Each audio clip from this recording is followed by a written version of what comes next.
Welcome to Dubs Talk live from Thrive City at the Gatehouse at Chase Center. Warriors just won. The energy is buzzing around the building, taking down the Spurs 118 to 112. I'm Zena, Keita, joined by Warriors Authority. Oh, there you go again. I'm sorry, but you are the authority on the Golden State Warriors. Monte Poole is joining us to break down this win. It seemed like, Monte, that the Warriors had to win this game multiple times. Yeah, that's what I took away from the game. Yeah, I mean, the beginning was pretty ugly, you know, and the first quarter was ugly, and they had to come back. And then in the fourth quarter was just atrocious. Oh. I mean, you've used that word twice now. Yeah, they gave them 12 points off turnovers in the fourth quarter alone. Yeah. You know, so they had a 15-point lead with 2 minutes and 25 seconds to go, and it got down to like that. So when you get within 3, you're doing something wrong. It was just turnover. So, they hung on to win this one. And, we'll get into when the game changed and all of that. But I think this was a game that the Warriors had to gut out to finally win because they kind of tried to give it back. Yeah, I mean, it was definitely a must-win coming into it, not only from a perspective of wanting to make sure they had a good record, wanting to win an in-season tournament game, but also just for an identity check, and right? Win at home. And win at home, being able to win at home against a team that's coming in 3-12, 10 straight losses. Not great for the Spurs, and so the Warriors definitely wanted to take advantage. Now, you talked about a little bit of the turnovers.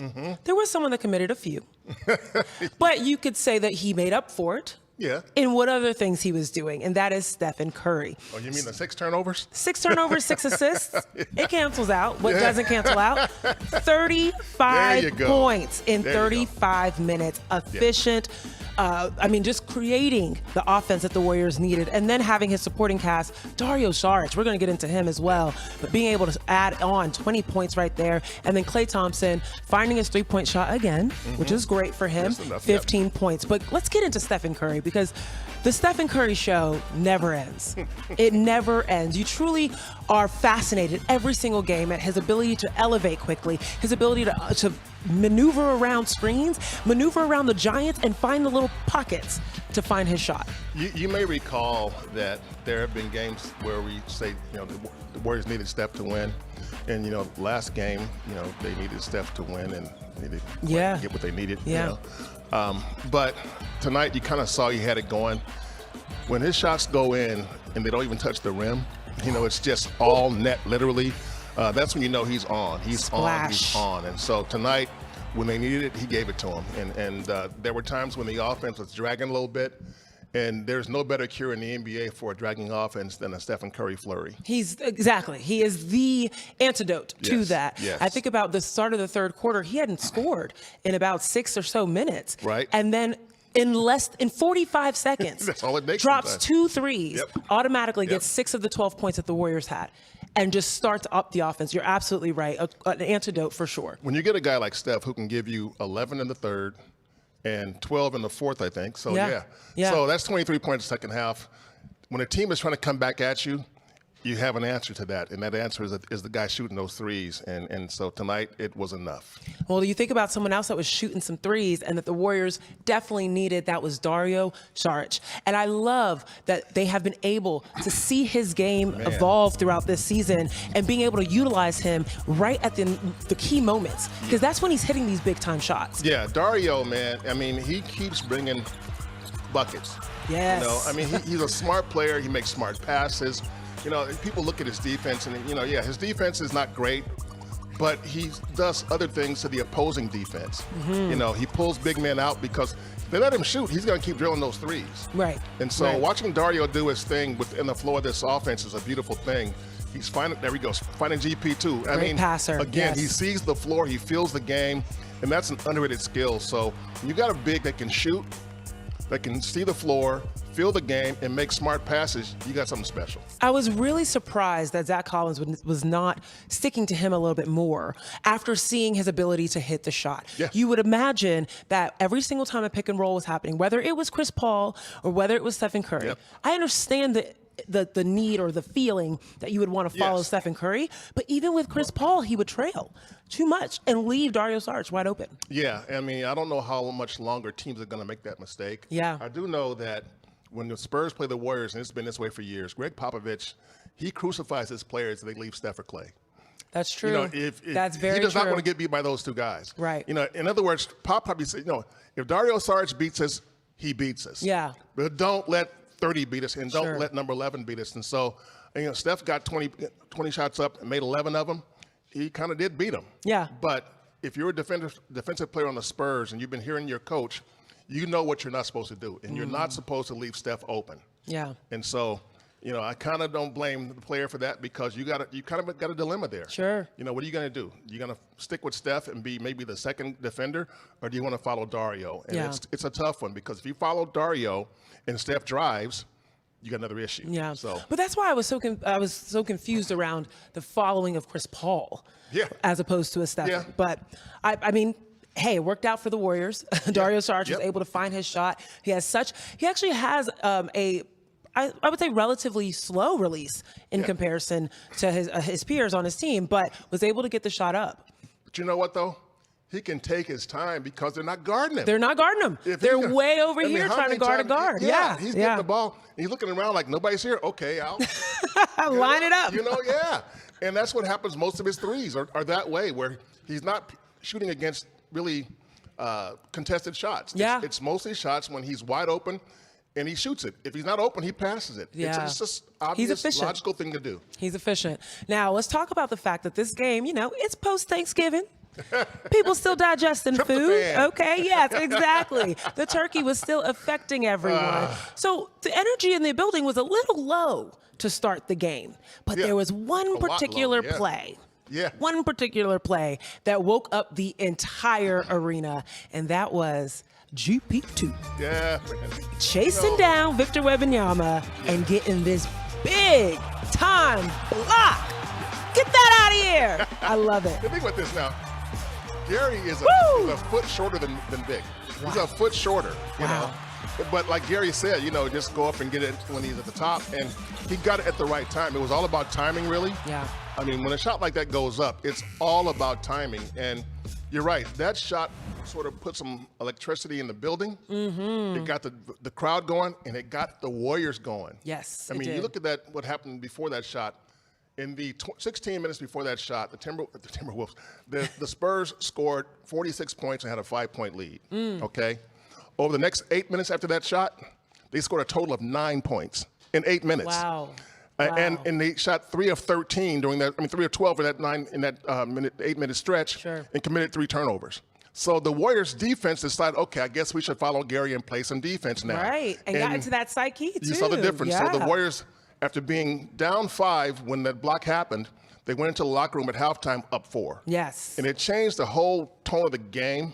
And, the Spurs kind of came back in the second half here and there, but the defense the Warriors played during that stretch there is kind of what gave them this victory. Yes. That game was going nowhere until that happened, and you saw the energy change in the building, on the bench, and the Warriors got, okay, we're going to play enough defense to win the game. It wasn't pretty, but they got it done. When you think about where the Warriors are, especially with today's game and what Gary Payton II brought, and you think that he was gone. Yeah. He was gone, and Draymond Green's gone. But I think this game really showed how much he was missed. Absolutely. On the defensive end. Yeah, I mean, Steve Kerr was saying before the game that defensively they haven't been what they want to be, and we can see it. And they won't be as good as they can be if they don't have Gary and they don't have Draymond. Right. So they got one of those guys back tonight, and he made an immediate impact. And so now you get Draymond back in the next game against Sacramento on Tuesday. And you can start to wonder what your defense can do, because right now it's just going to be a struggle. Yeah. It is. I mean, you got guys out there trying, and some guys that are trying harder than others, and sometimes it's enough and sometimes it's just not enough. Draymond makes a difference. Obviously, he's a Defensive Player of the Year guy, multiple defensive All-NBA defense, and Gary is just a terrific defender, natural-born defender, I want to say. Yeah. So you watch what he did tonight, and you say, okay, Gary's back, and look what he took him 12 minutes to get something going. Oh, he injected some energy. Speaking of energy, we have a little treat. Festus is inside the building. Festus! With Kevon Looney. Let's go and see what Kevon had to say about tonight's win. We got the big fella over here, Kevon Looney. Welcome to the show, baby. Thank you, man. How you doing, man? Good. Big win tonight, getting the team back on track. How does this win set you up for the in-season tournament? You maybe a road to Vegas coming soon. Definitely. We took this game really serious. We want to make it to Vegas. We know we got no win on Tuesday. We know we got some other things got to happen, but we want to try to control our own destiny, control what we can control, and just get these wins and win as many points as possible. So we excited, and we're getting Draymond back for that game. So we're really happy about it. Joel, Draymond comes back next game. How does that change your role on this team? I wouldn't say it changes as much. It make my job easier to have another guy back out there that's a defensive anchor. He's talking, he's loud. We need his energy, so he makes my job a lot easier out there. I'm excited to get him back on the court. So talk to me about boxing out a 7'4" big man. So you transition from boxing out a 7'4" big man, now you're going against Sabonis, who's another 7-footer the next game. What is your role in these cases? Because you've been doing a phenomenal job on the boards. Yeah. But first off, let's talk about Wembanyama. What is it like to box out a 7'4" big man? Kim, you got to be real physical because if it's you just leave it up to athletic ability. He's so tall, his arm's so long that you can't out jump him. He's going to grab the ones you don't think he can get. So you got to meet him early, try to get him outside the paint, then get to the ball. Sabonis is he's a lot shorter than Wembanyama, but everybody is. So you got him as well. He's a lot more physical, but you got to do your work early. And sometimes you can out jump him. Sometimes you get underneath the rim, just take him out the place so somebody else can get it. So different things like that. This team is very unselfish. Yeah. 35 assists on 40 made field goals, but 24 turnovers. Right. That's part of the offense. This team is all about ball movement. What do you think is the cause of the turnovers? How do you rectify that as the season goes along? No, we've been turning the ball over for years. Steve really wants to cut down, trying to find that balance of, playing free and chaotic, but playing with discipline. At times today we got a little bit too loose with the ball.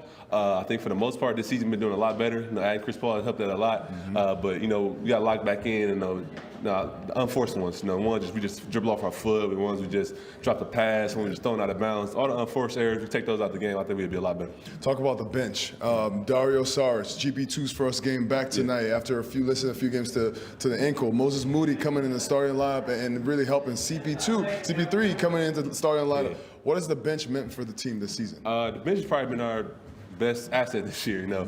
Sometimes the starting unit hasn't been getting off to a great start, and the bench comes in and changes the whole flow of the game. You got guys like Dario, CP, JK, GP2. They all are real starters in this. They should be starters in this league. So we got so much talent, so much depth that we know when they come in the game, they're going to change the game, and they're giving a lot of second units problems, and that's probably our biggest strength right now. I've seen a lot of new things from you. This is my last question. I saw a fadeaway jumper from you last game. What are we going to see next? What you been working on that we haven't seen yet? I'm due for a three. I haven't shot one in a long time. I've been making my free throws. Me and Decky talk about it. You shoot 75%, you should be able to shoot 1 3. So, a few more games, I keep my free throw percentage up. I'm gonna get a 3. Thank you, man. Yeah. Thanks for coming. Appreciate it. My God. Yeah. Back to you guys. We'll be on the lookout for that 3. But Kevon said it best. Turnovers has been a thing for the Warriors for years. We'll be talking about those tonight on the other side of this break. Don't go anywhere. It's Dubs Talk Live.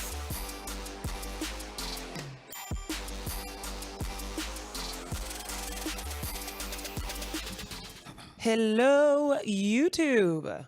Thanks for joining us on a Friday night. Appreciate you guys. Hope you had a wonderful Thanksgiving.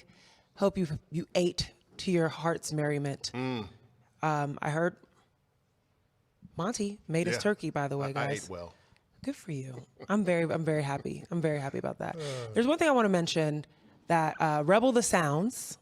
I like this comment because I agree with this. Sarge had a good game. He played good, starting to look more comfortable.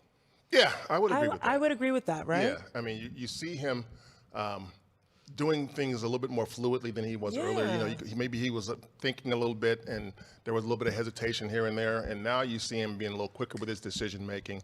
That is expected. It's been said since preseason that this Warriors team is not going to look as it should or as they think it will be for a while. And now you're sort of 17 games in. You're starting to get there, and you probably won't really get there until everybody's back and has. I was just going to say they even had that. They haven't had the consistency. Right. So you get GP2 back tonight. You get Draymond back Tuesday. Now, once you get the band together, then you can give it maybe another couple of weeks before you see things really gel, assuming nobody else drops out of the lineup with injury. I mean, when you think about the fact that they're still this late haven't had their starters all together for more than 10 games. Yeah. Like, there's still a lot to be had, I think, out of the Warriors, for sure. I mean, Draymond's missed almost half the season so far. Wow. Yeah. When you put it like that. Yeah. That is 17 games, he's played 9. Yeah. So. All righty. He is a missed force on the team. We'll see him on Tuesday. There you go.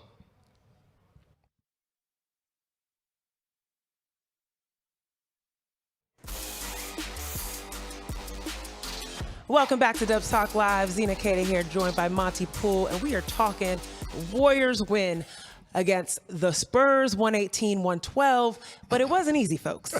It wasn't easy. The Warriors made it hard on themselves, and that was due to giving the ball to the opponent. That is something called a turnover. Yeah. Monte, how many turnovers did the team have tonight? 24. Ooh, okay. 24 turnovers in this game. Again, keep in mind that the Spurs came into this game, they were 3-12. So they're not a good team right now. They got Victor, they got some young talent, but they're not a good team right now. They are in a learning situation, and they're trying to get better as the season goes along. But again, they were 3-12, and here the Warriors are in this game, giving them the ball 24 times. In that fourth quarter was just a disaster, I thought. This is where you're trying to put the game away.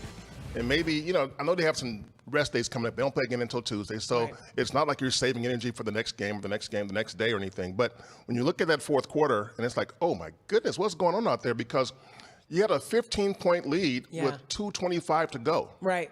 And then the lead just disappeared because you're giving them the ball. They gave the Spurs 12 points off 8 turnovers in that fourth quarter. They got to within 3. 12 points off 8 turnovers in the fourth quarter. That's one way to make sure your lead shrinks. Right. That's one way to make sure the game gets tight and your fans get restless and get a little nervous because a big lead is gone like that. I mean, it took less than 2 minutes to get that lead down to 3. Yeah. And it was like, what the heck is going on here? Just sloppy. And it wasn't induced by the Spurs defense. No. It was literally the Warriors just offering almost careless, reckless turnovers. Yeah, I mean, the ball being thrown out of bounds. There were a couple of illegal screens. You got a little bit of everything. I mean, the whole turnover pie. You got illegal screens. Thanksgiving's still going on over here. Yeah, you got bad passes. You got offensive fouls. Yeah. A little bit of everything. But it's the live ball ones that kill you, and that's what in that fourth quarter. When you turn the ball over. When you turn the ball over. And you give the ball to the other team, and when like a bad pass gets intercepted and it goes the other way, a layup, a dunk, or whatever, that's when you can't defend that. Yeah. And by contrast, you give them a chance to defend you. So it's just an awful way to end the game. They had enough of a lead to hold it off, to keep it, but when you look at that ending of a game, it was ugly. I mean, Loon said that the Warriors have had turnover issues for years, and they have had that for years, off and on.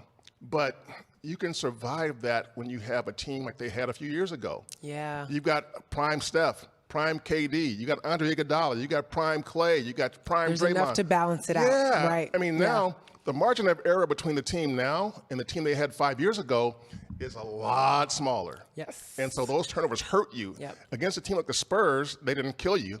But against a good team, they would. Yeah. Because you won't have that 15-point lead maybe, And so these are things that they will have to try and shore up. And, Steph said the same thing after the game. There's some things we need to work on. Things you need to work on. But they do get the win, and that is important because of the in-season tournament. Yes. The court was different colors tonight. That's what it meant. Yes. All right? In-season tournament, this is where the Golden State Warriors currently are. 2-1. Yep. Whereas Minnesota's also 2-1. Sacramento's at the top. Right. All right. So when you look at this, San Antonio's already out of the mix. Right. Oklahoma City down 1, but the really big thing, the point differentials. Yes. And this is what the Warriors were trying to get tonight, was not only a win, but to also create some separation with their point differentials in the case that it ends up being a tie between Minnesota or with themselves or with the Kings. Yes. So they are alive. Our Dalton Johnson broke it down very easily here. Right. But we need to be OKC fans, all right? If the Thunder beat the T-Wolves, the winner of the Warriors-Kings next Tuesday wins Group C. Yeah, the Kings are undefeated in this. Correct. So Correct. Yeah. And if the Kings win, they win it T-Wolves going away. exactly, and if the T-Wolves beat the Thunder, the Warriors have to beat the Kings by at least 13 points for a three-way tie. That's why that point differential was so key. Yes. That they should have been winning by that 15-point margin, but of course. Yes, and that's why that fourth quarter could come back to haunt them. You know, Right. you have a game in hand, and you want to, and you know this is a game where the point differential matters. Right. And you kind of start spitting it back up. You know, and it's like, oh man, and so. And Steve Kerr's aware of it. The players are aware of it. They're all veterans. They know, and they just, so they made it hard on themselves. And we'll see how it turns out. But this is a situation that could have been avoided if they had just been a little more careful with the ball and just been the professionals that they are. And we've seen them be in the past. Correct. When you think about professionals, you think about Steph Curry coming in that game and making sure that they could close it out, playing 35 minutes. He's at the podium. Let's see what he had to say about tonight's win. Start off with, what did you think of Gary Payton's block on Wembanyama? It's a way to reintroduce himself to, after his absence, and he's obviously got a knack for athleticism. But I was, especially off of my turnover, I appreciated that because I didn't want to get the ball out of the basket after I just gave it away. So I appreciate it. Where did you see his impact most in his first game back, Gary? I mean, he just gives us great energy on the ball. Defensively, and he's one of those guys, like, it might show up in the stat sheet, it might not, but he makes the opponent have to be aware of him, where he's at, think about him.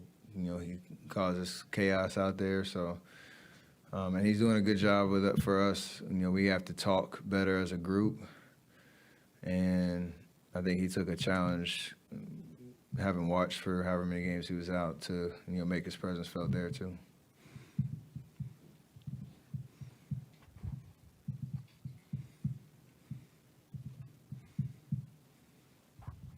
Hey, Steph, next Tuesday will be the last game of this group, and then every time you guys play against the Kings, that will be it's epic. So what do you expect from next game when you go to the Sacramento, try to steal that game and then go to the next round? For all the reasons you just said, it's a big game. You feel the energy of an in-season tournament game because of what it means. The court, it feels like a playoff type game. And we know we have to win to stay in it. And, you have to approach it that way. So I know they're going to do the same. And it's going to be a fun atmosphere. We know it well, so we know what to expect. We just have to execute and have a sense of urgency, especially to start. I think they've been playing pretty well since D. Fox has been back, and I know they won tonight too, so it's a big deal. I know you're kind of part of the group that was trying to build the buzz for the in-season tournament, but has it been maybe even better than you thought, or mattered more than you thought? Everything on paper, when you see it on paper, it doesn't really, it makes sense, but you can't understand what it's going to look like. Who was I talking to? I think my brother, we were talking about it this summer. He's like, everything had to start from somewhere. And so it's kind of a cool vibe to know, the way it's designed, again, the decisions about, the court and the hype around it, and,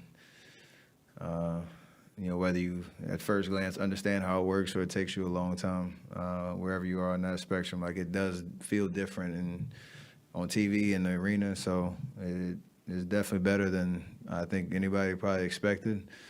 And as a fan, you should enjoy, what you're watching. And I'm sure it's going to get better when you get to the knockout rounds, especially with the different venue in Vegas.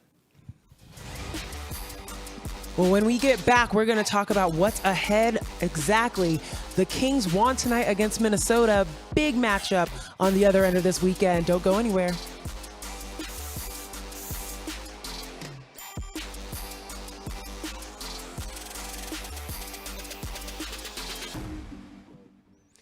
YouTube. All righty. William To the Hurd just UB. said, when is Steve Kerr going to smash another clipboard? Because this sloppiness ain't going to work in the NBA. Yeah, I mean, I think Steve saves his clipboard smashing for very, very special occasions. Facts. I agree. I mean, we've seen a few of those over the years, but I think he knows that this team is kind of finding its way and trying to figure out some things. But I don't think he liked watching that fourth quarter. Yeah, you know, sure. I mean, when you give up 12 points in one quarter off turnovers, 8 turnovers in one quarter, those numbers are not indicative of a good team. Right. And the Warriors, even now, like to think of themselves as a good team, even with an 8-9 record, they want to think of it that way. And so this was one of those games where you got the win, you take that every single time, but you're not proud of a lot of things that you did. And you're proud of the W. That's about it. When I remember playing, and you would have bad games like this, but particularly you just remember it being on film, was just remembering that, oh man, other teams that are about to play us They're going to see this stuff. are going to see that we do this. Like, this is us, right? And that's what I worry about for the Warriors. Like, you show yourself going to the very end with the 3-12 Spurs, who are 29th in the NBA in offensive rating, and you let them put up 35 in a quarter. Like, this, people are watching. Well, and the Warriors, they have their film sets, their video. They don't use film anymore, but their video sessions. And sometimes they're funny. Yeah. And sometimes they're like, oh, you don't want to look at it because you're so bad. Yeah, So, right.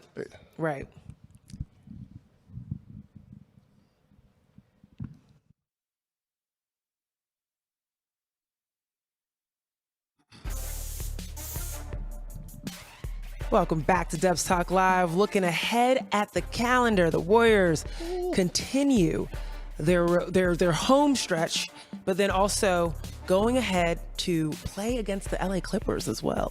Yeah. I'm not gonna lie to you, I forgot that home game was it's coming up. It's a crazy thing. You have, go to Sacramento and play on Tuesday. Yeah. You come home and play on Thursday, and you go to LA and play on Saturday. Crazy schedule. It's like, what is these one-game homestand and one-game road trips? The one-game road trip going to Sacramento. Yeah. And one-game homestand coming back here to play on Thursday. But they're going up to Sacramento. It's like it's a road game, but it's like close. You're not flying anywhere. You're on a bus. You're on a bus. So that makes a Exactly. difference. But still, but if you're the Warriors, you want to have the chance to go to Vegas. And the Warriors have proven over the years that they're pretty good at this big game situation. They are. The Kings are still trying to learn that kind of stuff. But this game is going to be fascinating because the Kings want the Warriors so bad. Yeah. And the Warriors want to prove them they're not ready yet so bad. It's going to be fun. Well, you got to give them credit for the in-season tournament. It's been a lot of fun to watch. Well, the Warriors win tonight, 118-112 against the Spurs. Zena, Keita, Monte, Poole, thank you for joining us on a Friday night. It's been Dubs Talk Live. Have a great night.